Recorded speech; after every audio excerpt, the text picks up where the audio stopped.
Hey, what's going on, everyone? Hope all of you are doing well. So, today I'm going to be reviewing Zack Snyder's Justice League. Um, I like this movie. I'm going to say straightforward, I love this movie.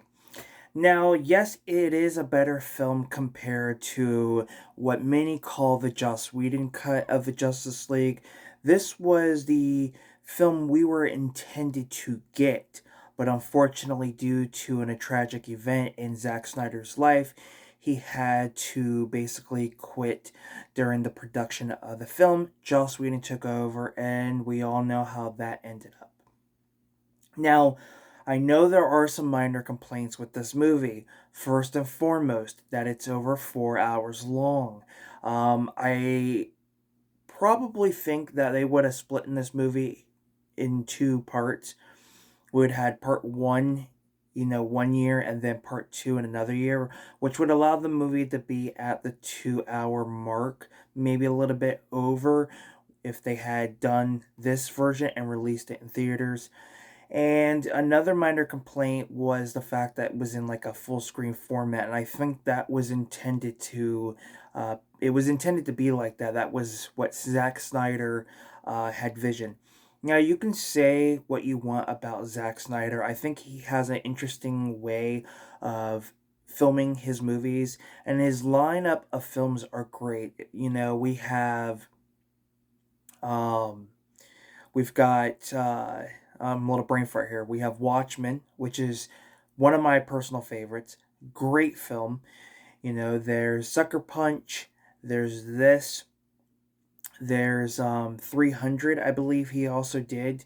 And there's just a wide variety of other movies. And I also believe he did a collaboration with James Gunn. And I believe they did the remake of Dawn of the Dead. Do not quote me on that. Um, but I do believe they both worked on that. So this was a film that we had all wanted. Once Justice League came out and became the, as many would say, the dumpster fire that it is, there was fans who were trying to get a petition and have Warner Brothers release a Snyder Cut, release the Snyder Cut. And then, of course, during that time, other companies or directors, oh, yeah, I have a director cut of this film and that film. Well, eventually, Warner Brothers gave some money to Zack Snyder, and Zack Snyder was able to complete his vision of the film. And I thought it was great. It definitely added more to the story. We got to see Star Labs. We got to see one of the characters who eventually becomes the Atom, which was nice. We get more of Martian Manhunter. We, get better CGI when it comes to Steppenwolf. That was one of the biggest complaints. Is if you watch the Joss Whedon version, he did not look good, and then this version completely changed. They have what is it? Dark Side, I think is has more screen time in this, or he may have not been in the Joss Whedon cut at all. Um, I don't believe he was, but this you saw more of. Um, or he's completely, the character of Darkseid is in the film. I have to revisit the Joss Whedon cut, but I do believe Joss Whedon's cut did not have Darkseid, and then Darkseid is in this one. I don't know. Maybe not too prepared for this review on that. But I thought it was a lot better. Yes, it is long. Yes, it's in like a full screen type of, you know, full screen type of watch. But man, is it better. The story seems to be a lot better.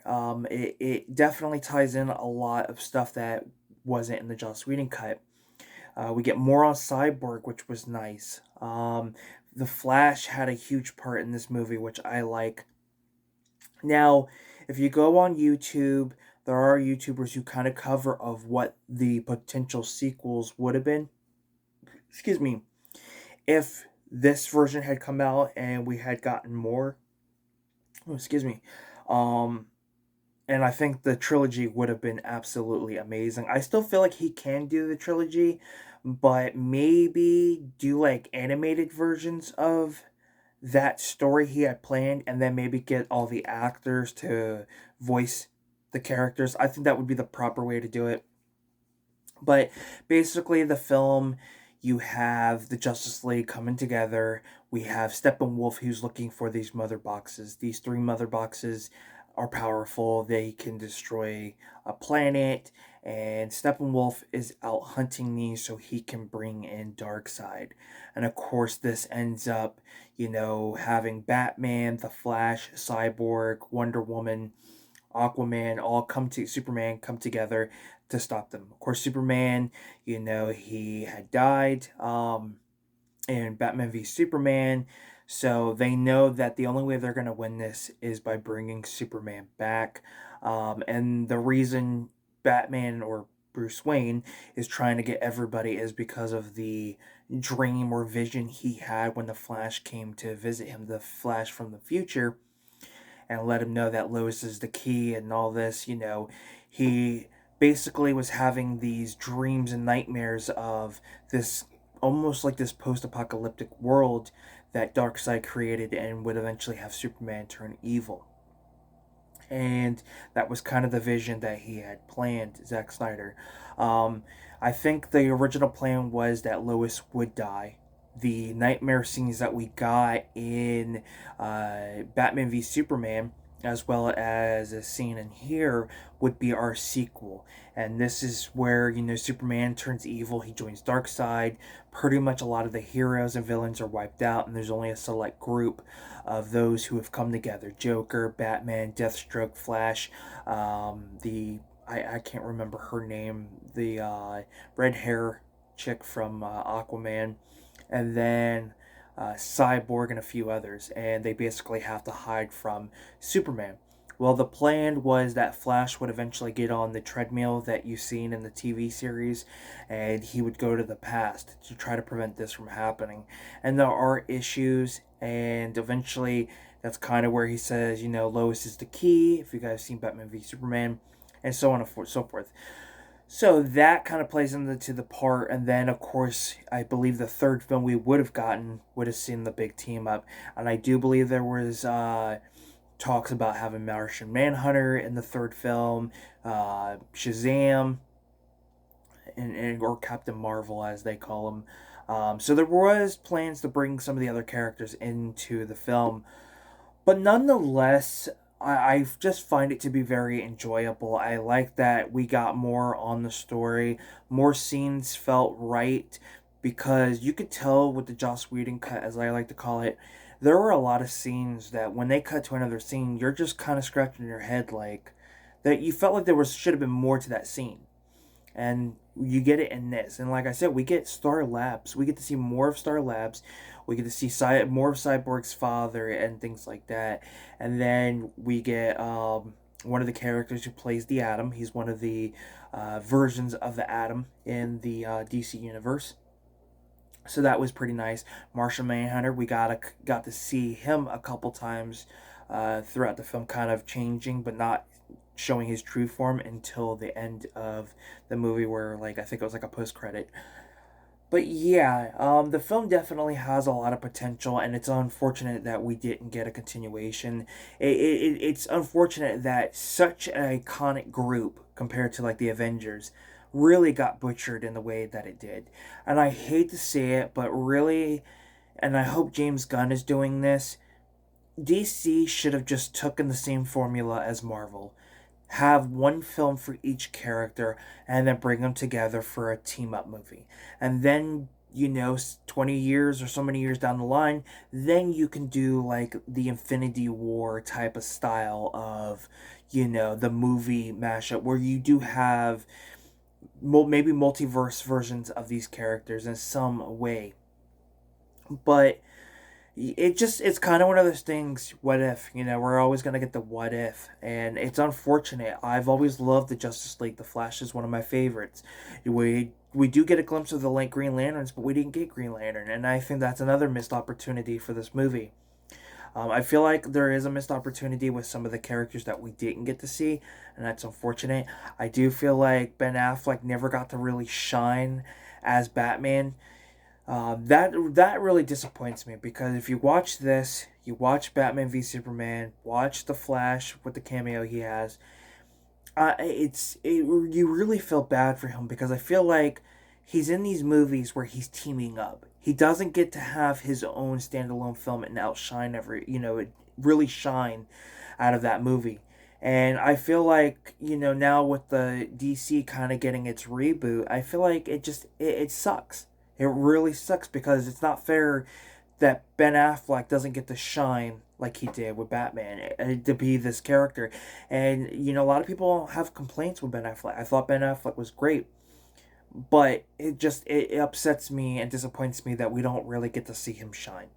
Ezra Miller's okay. I don't really care too much for this Flash.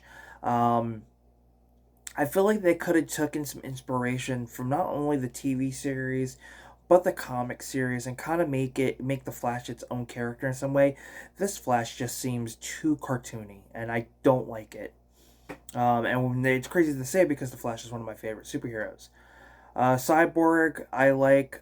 You kind of feel for him, so I do like his character, and Aquaman's great. But yeah, it's unfortunate that DC went in the direction that it went because there was so much potential for so many crossover movies and so many standalone films, and to me, I don't feel it's fair. Ezra Miller got his standalone film. Wonder Woman got not only her standalone film but a sequel. Same with Jason Momoa. Henry Cavill only got one standalone film, and Ben Affleck didn't get a standalone film. The actor who plays Cyborg, was it Ray Fisher or something like that? I can't remember it. Actually, you know what? I'm gonna look it up, um, so I'm not messing up names.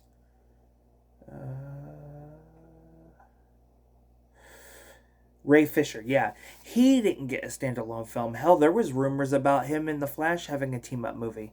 So I am a little disappointed that we didn't get a whole lot. Shazam got two movies, and yet we didn't get him part of this universe. So it is disappointing that a lot of the issues that went on ended up happening, and gave us a broken DC universe. But here is something I think Warner Brothers is losing, is kind of dropping the ball on. If you've read Crisis on Infinite Earth, then you know the multiverse exists. So why not take that source material and make different versions that tie into the to me okay, so if you have the TV versions, you have the movie versions, now we'll have the James Gunn universe. You can still incorporate these characters into meeting each other because of the Crisis on Infinite Earth. It just blows my mind that it's I wish things weren't always about money, and that's what it is. But on the bright side of things, they are going to be releasing Crisis on Infinite Earth Part 1, part of the DC animated movie series. That series is fantastic. I mean, they have some good ones, they have some and then there's ones that I absolutely love, and they are doing Crisis on Infinite Earth. And I think it's going to be a 4 movie collection. I think part 1 comes out this year. I think all 4 movies will come out within, next year, before the end of next year. But I think we're getting the first one around January or February, so I'm pretty excited. I will be picking those up on 4K when they come out. There are a lot that I need to pick up in the DC animated film franchise. I'm not looking to get all of them. I'm just looking to get like the ones I personally like. I'm gonna start off with the 4K releases, and then whatever's available on Blu-ray, I'll get those. But I want to take a sip of water before I continue on. But nonetheless, I'm happy that we got what we got, but I'm also disappointed on the wasted potential that could have been. And I do give James Gunn credit. He did fantastic with the Guardians of the Galaxy. And I do feel like he's going to do well with these, the potential of these new DC projects. Now, I know a lot of people have had mixed opinions on the new Superman movie with the additions of the Green Lantern and a few other characters. Um, So to me personally, I don't think they're going to be part of the movie as everybody expects them to.